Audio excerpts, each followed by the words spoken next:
কোরআনকে দিয়ে আল্লাহ তাআলা যুগে যুগে মানুষকে দামি বানাইছেন। কিয়ামত পর্যন্ত এই ধারা অব্যাহত থাকবে। আমরা যারা দুনিয়াতে বেঁচে আছি, আজকে আছি, আগামীকালকে থাকবো না, সিউরিটি নাই। এখান থেকে হায়াত নিয়ে বাড়ি পর্যন্ত যাইতে পারবেন, প্রয়োজন আছেন? চুক্তি আছে কারোর সাথে? তাহলে নিঃশ্বাসের বিশ্বাস নাই। যতক্ষণ পারেন আল্লাহর দিকে মুতাওয়াজ্জহ হন। যে কাজগুলো বেশি করার দরকার ছিল সেই কাজগুলো আমি বাদ দিয়ে দিয়েছি, যেগুলো বর্জন করার দরকার ছিল সেগুলো করি।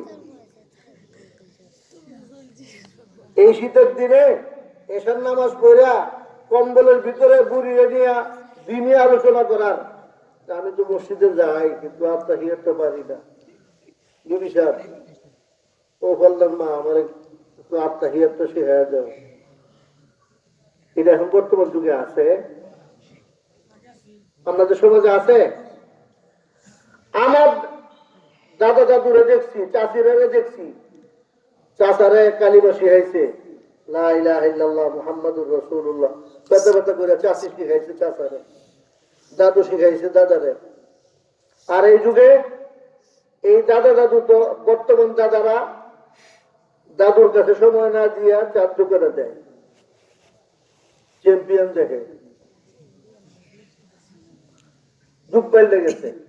এই জন্য আল্লাহ তাআলা বলতেছেন ওয়াল আসর, জমানার কসম খেয়ে আল্লাহ বলতেছেন ইন্নাল ইনসানা লাফি খুসর, নিশ্চয়ই সমস্ত মানুষ ক্ষতিগ্রস্ত, ক্ষতির মধ্যে আছে, ইল্লাল্লাযীনা আমানু ওয়া আমিলুস সালিহাত, কিন্তু তারা ক্ষতির থেকে বাঁচতে গেছে, বাঁচতে যাবে যারা আল্লাহ তাআলার উপরে ঈমান আনছে এবং আমলে সালেহ করে, নেক কাজ করে, আল্লাহর উপরে ঈমান আনে। ঈমান কারে কইব?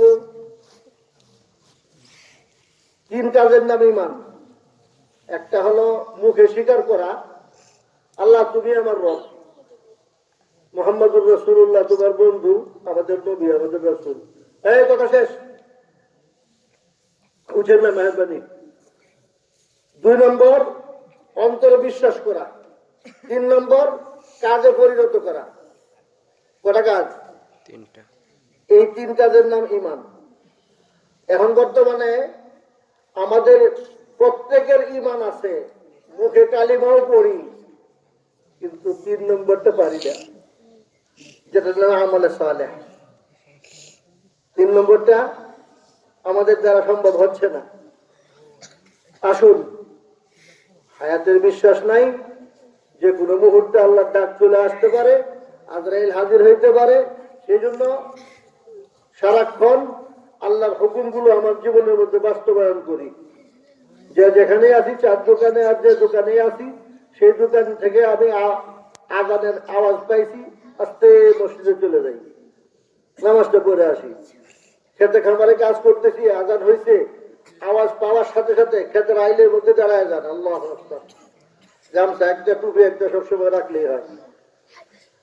আল্লাহর হুকুমগুলো বাস্তবায়ন করেন, পাশাপাশি আপনার একটা ছেলেকে কোরআনের হাফেজ বানায় ফিরে যান।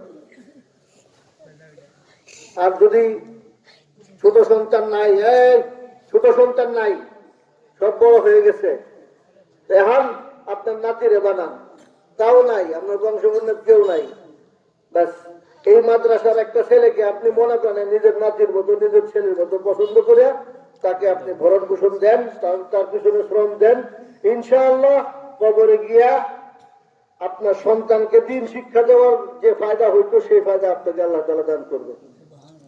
আল্লাহ আমাদের সবাইকে কোরআনের মহব্বত, আজমত, মহব্বত অন্তরে ভরপুর করে দেন এবং এই মাদ্রাসাকে অন্তর দিয়া নিজের বাপ মার থেকে বেশি, জমা জমি, ফসল, টাকা পয়সা সবকিছুর থেকে বেশি মহব্বত এই মাদ্রাসাকে করার জন্য তৌফিক দান করেন এবং যতদিন হায়াত আছে এই মাদ্রাসার মঙ্গলের জন্য যত প্রকারের শ্রম দেওয়া লাগে, যত প্রকারের সহযোগিতা করা লাগে, সমস্ত সহযোগিতা শ্রম দিয়া, মেধা দিয়া, বুদ্ধি দিয়া, পরামর্শ দিয়া, টাকা পয়সা দিয়া, যেভাবে যে পারেন সেভাবে মাদ্রাসার সহযোগিতা করে যাবেন।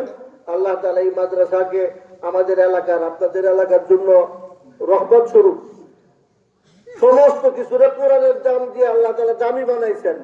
তো যে মাটিতে যে গ্রামে কোরআনের মাদ্রাসা আছে ওই গ্রামটা আল্লাহর কাছে দামি না? অন্যান্য গ্রামের থেকে উন্নত না? যে জমিটা, এই জমিটা দামি। সুতরাং আল্লাহ তাআলা আমাকেও দামি বানানোর জন্য কোরআনের সাথে আমাকে লাগাইয়া দেন। জোরে কোন আমিন। দুরূদ শরীফ পড়েন, ইস্তিগফার করেন। যাদের আব্বা আম্মা